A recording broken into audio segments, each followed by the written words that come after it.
Hello and welcome to episode 3 of A Vision for the Future, a video series where Imanis Life Sciences highlights the achievements in vivo imaging of its industry collaborators.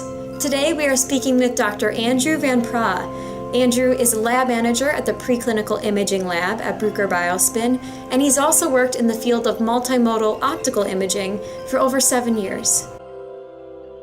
Bruker is a leading company in the development of small animal imaging instruments, which are fast transforming our approach to in vivo science and to the development of novel therapies. In this interview, and in the entire Vision for the Future series, Imanis seeks to increase awareness and utilization of new technologies that will accelerate scientific progress, simplify the approach to in vivo experimentation, promote the responsible use of experimental animals, and provide higher quality, meaningful, and actionable data sets. We begin by discussing the Bruker In Vivo Extreme 2 system, a 2015 addition to Bruker's product portfolio. This one system contains 5 imaging modalities. It provides 3 distinct optical imaging modalities: fluorescence, luminescence, and reflectance. And additionally, high-resolution digital 2D X-ray and direct radionuclide imaging. Andrew explains why having 5 imaging modalities makes the In Vivo Extreme 2 system so powerful for scientists. When you have 5 imaging modalities, both optical in the form of luminescence, fluorescence, and reflectance, and X-ray and direct radionuclide imaging, you can create more nuanced, powerful animal model systems. Andrew illuminates the power of multimodality with an example from a specific study. For instance, let's say you're doing an oncology model and you want to evaluate, first of all, the biodistribution and size of your tumor masses. Well, you can do that with the reporter gene constructs in the cell lines produced by Imanis.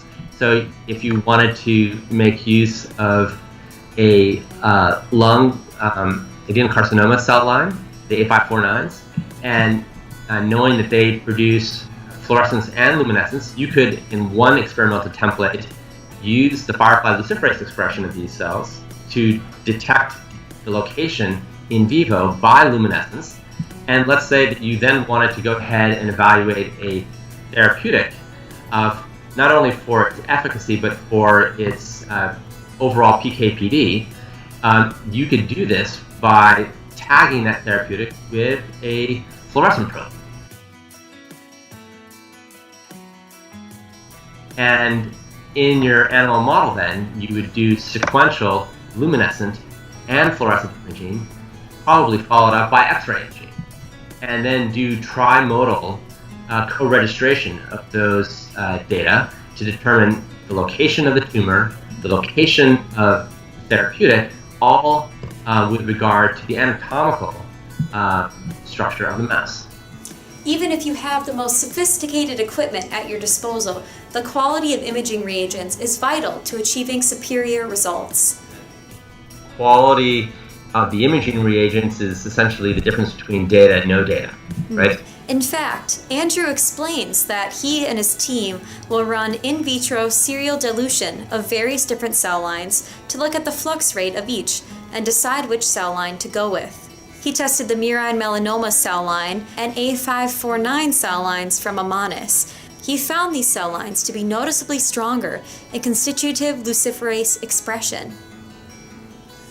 It was the quality of the Imanis cell line with regard to luciferase activity that really made the study quite interesting.